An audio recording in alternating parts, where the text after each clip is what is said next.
Mas, se eu na minha empresa, suponhamos que eu tenho uma fábrica de calçados. Suponhamos que eu tenho uma fábrica de calçados. E eu contrato uma cooperativa. Fato absolutamente normal. Eu contrato uma cooperativa de pespontadeiras, que fazem o pesponto no calçado mocassim. Contrato uma cooperativa que tem 200 senhoras sócias.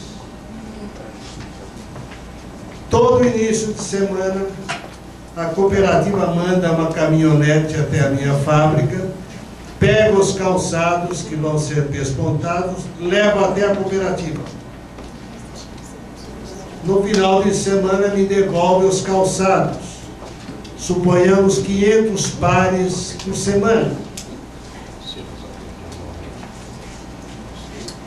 O negócio vai tão bem para a minha empresa e para os cooperados que num determinado dia eu digo para a direção da cooperativa: cooperativa, o senhor precisa entender em primeiro lugar que não tem dono, tem direção. Cooperativa tem direção, não tem dono.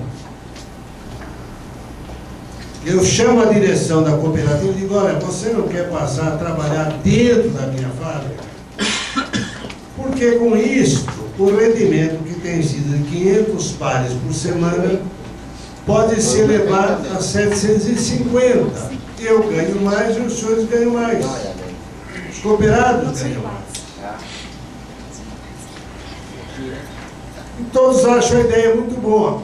Porém, com isso, estabeleceu-se a obrigatoriedade do horário. Eles devem chegar às 7 horas da manhã, param para o almoço às meio-dia, voltam a 1h30 e deixam o local às 17 horas. Ora, meu Deus, a obrigatoriedade de horário já induz a se acreditar que é uma subordinação. E aos poucos, esses cooperados podem ser convertidos em empregados, sem que ninguém saiba disso.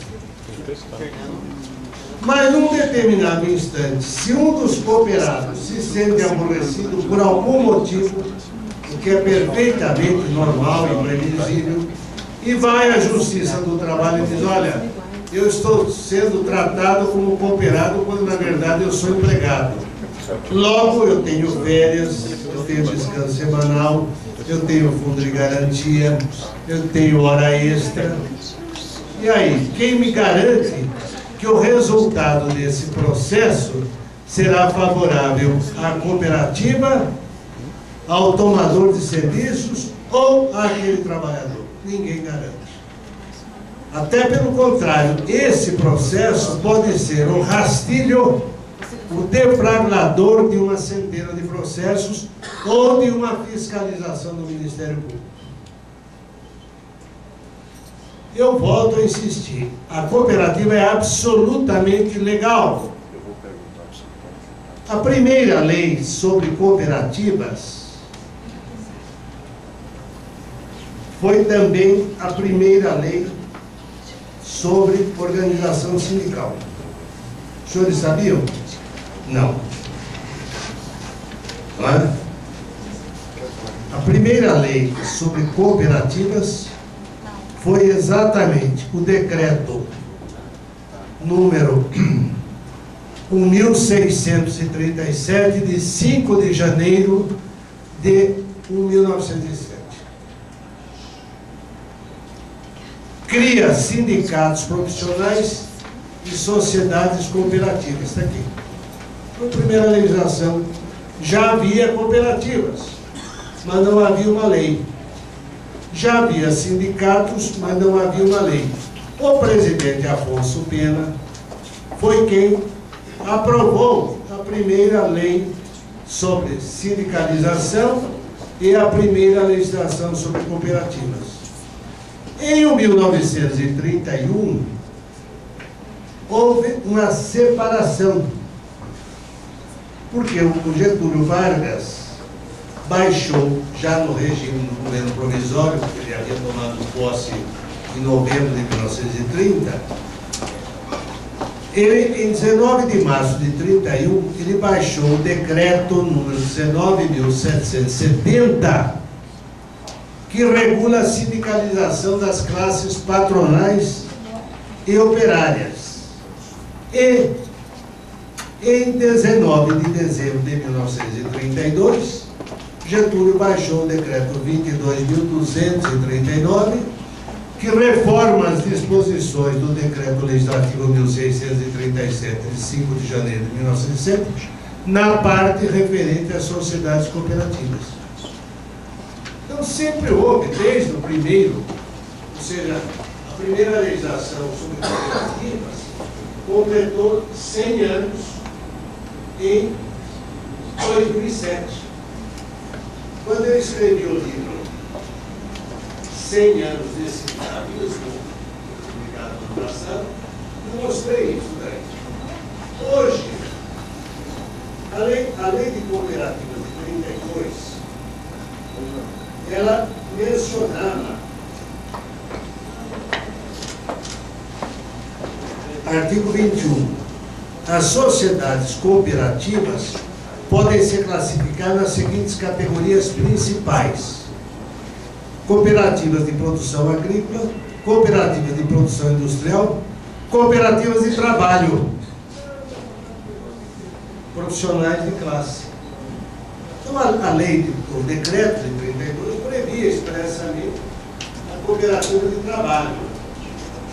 A atual legislação, que é de 71, ela admite qualquer modalidade de cooperativa, mas não faz nenhuma referência à cooperativa de trabalho.